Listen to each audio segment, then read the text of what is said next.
శ్రీ శివపార్వతుల కళ్యాణ కథాగానం బహుపావనం. జన్మజన్మాంతర పాప నివారణం, ముక్తిప్రదం, శక్తి సుపథం. జగదీశ జగదీశ్వరి కళ్యాణం అంటే జగత్ కళ్యాణం. కళ్యాణం అంటే మంగళం, భద్రం, శ్రేయం, శుభం అని కదా లోకరూఢి. కనుకని లోకకంటకుడైన తారకాసుని సంహరించి యోగకారకమైన విశ్వశ్రేయస్సును ఆశించి ఆ పరమ ప్రయోజనాన్ని నెరవేర్చగల కారణజన్ముని సంభవింపచేయడానికే ఈ శివపార్వతుల కళ్యాణం.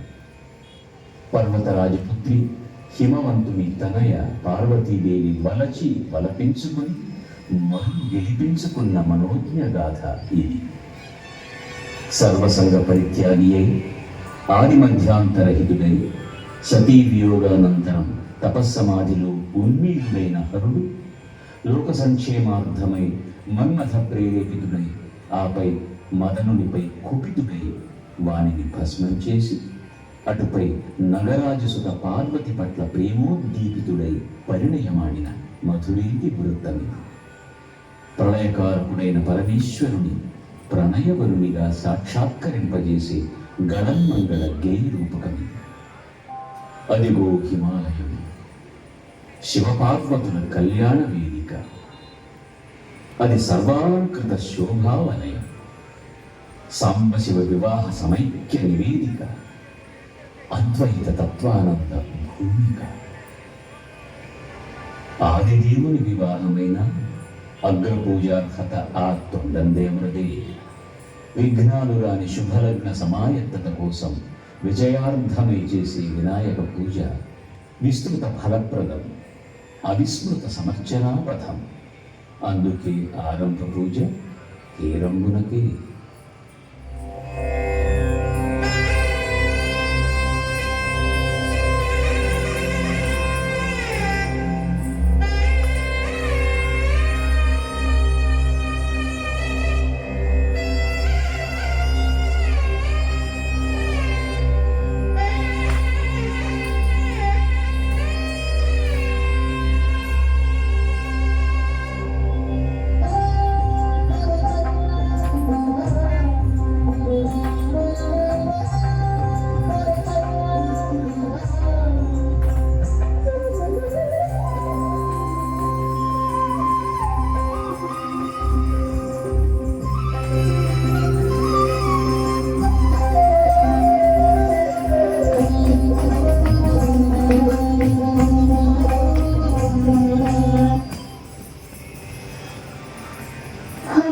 అయ్యా, కార్యక్రమం ఇంకా ప్రారంభం కాలేదు కదా. పెళ్లి వారు వచ్చేసారేమోనని అడిగిపోతూ పరుగున పరుగున వచ్చాను. నీలాగే వాళ్ళు అలంకారాలు పూర్తి కావద్దు. చాలే. అవును, ఒక చమత్కారం గమనించావు. తల్లిదండ్రుల పెళ్లి ప్రారంభానికి ముందు తనయుడికి నమోవాకాలు అర్పించారు. అదే కదా గణేశుడి ఘనత. అవును, నువ్వేమిటి నాంది ప్రస్తావనలో జగదీశ జగదీశ్వరి కళ్యాణం అంటే జగత్ కళ్యాణం అంటూ చెప్పావు. విష్ణువు లక్ష్మి పెళ్లాడినప్పుడు ఈ మాట వినపడలేదు. బ్రహ్మ సరస్వతి వివాహం అయినప్పుడు ఈ ప్రశంస కానరాలేదు. మరి శివపార్వతులకు మాత్రం ఈ గౌరవం ఎందుకో? ఏదో ఓ ఇద్దరు పెళ్లాడినంత మాత్రాన సమస్త లోకాలకు మంచి జరుగుతుందని అనడం కాస్త బడాయిగా లేదు? నువ్వు చెప్పిన ఆ పెళ్లిళ్ళ వలన ఏ లోక కంటకుడి పీడ విరగడ కాలేదు. కానీ ఇది అలాంటిది కాదే. తారకాసురుణ్ణి వధించగల మహావీరుడు ఉద్భవించడానికి ఓ పథకం ప్రకారం జరుగుతున్న పరిణయం. ఎవరబ్బో ఆ లోకకంటక తారకాసురుడు? వాడ వజ్రాంగుడికి వజ్రాంగికి పుట్టినవాడు. కఠోరమైన తపస్సు చేసి బ్రహ్మను మెప్పించాడు. బ్రహ్మ ప్రత్యక్షమయ్యాక చావు లేకుండా వరం కోరాడు. కొంపదీసి బ్రహ్మ అవుననిసాడా? అలా ఇవ్వడానికి కుదరదన్నాడు. కానీ రాక్షసుడు పట్టుబట్టడంతో ఓ చిన్న మెలిక పెట్టి ఇచ్చాడు. కానీ ఇంచుమించు చిరంజీవిత్వం లాంటిదే.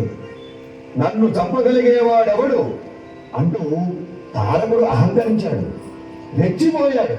14 లోకాలను హింసించడం మొదలుపెట్టాడు. ముఖ్యంగా దేవతలను మహాపీడించాడు. రకరకాల శక్తులున్న 3,000,000 దేవతలున్నారు. అందరూ కలిసి వాణ్ణి ఓ పట్టు పట్టలేకపోయావా? చూడు ఏం జరిగిందో. దేవుళ్ళు ఒక్కొక్కరు తమ తమ బలాలేమిటో చెప్పుకున్నారు. అయితే యుద్ధానికి సిద్ధం కండి అన్నాడు ఇంద్రుడు. దేవసేనాధిపతి ఎవరు అని దేవుళ్ళు అడిగారు. అవునవును, సైన్యం ఎంత ఉన్నా సేనాపతి లేకపోతే గెలవడం ఎలా? ఇంద్రుడు బ్రహ్మ వేసి చూశాడు. బ్రహ్మ ఆ సేనాపతి ఇంకా పుట్టాలి, అతనే ఆ రాక్షసుని చంపడానికి సమర్థుడు అన్నాడు. ఏమిటి, సేనాపతి ఇంకా పుట్టాలా? పుట్టి ఓ 20-25 ఏళ్ళు పెరిగి యుద్ధ విద్యలు నేర్చుకుని అప్పటిదాకా ఈ దేవుళ్ళు ఉంటారా? ఆహా, ఉంటారనుకో, అమృతం తాగారు కాబట్టి. కానీ యాతనలు పడుతుంటే అమృతం ఎందుకు తాగారా బాబు అనిపించదు? అబ్బే అన్నేళ్ళు అక్కర్లేదు, పుడితే చాలు, వారం రోజుల లోపు చంపేయగలడు. కానీ పుట్టడమే అసంభవం. ఈ తిరకాసేమిటి సూత్రధారి? బ్రహ్మ దేవుళ్లకు ఏం చెప్పాడో అది స్పష్టంగా చెప్పు చాలు. తను తారకాసురుడికిచ్చిన వరంలో పెట్టిన తిరకాసేమిటో చెప్పాడు.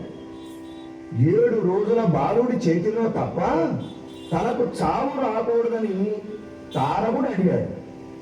అంత చిన్నవాడు తననేం చంపగలడన్న ధీమా అతని. సరేననక బ్రహ్మకు తప్పలేదు. పుట్టుకతోనే అంత మహాబలవంతుడు